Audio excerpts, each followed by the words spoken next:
бонус слайдтарымды уланта берейин. Кортеж жана жыйындар тууралуу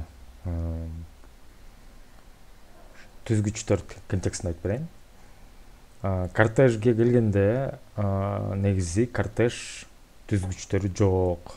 Tuple comprehension деген өзү негизи жок да. Бирок монда генератор синтаксиси бар.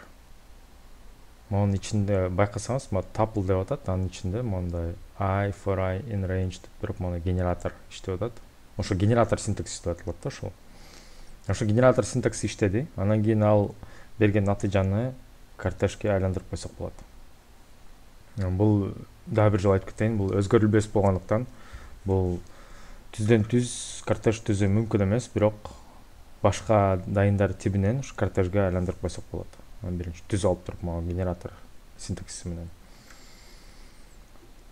Келиңиздер, могу word деген ушу бир сөз дегенди алайын, да бир аз түшүнүктүүрөөк болот окшойт. Word барабар hello world деп койдум.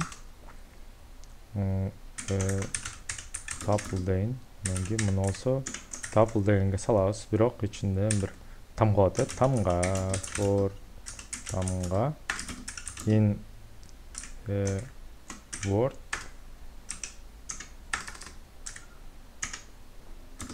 if мисалы тамга барабар эмес болсо,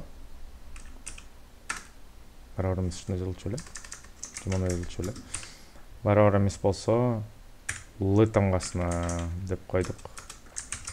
Print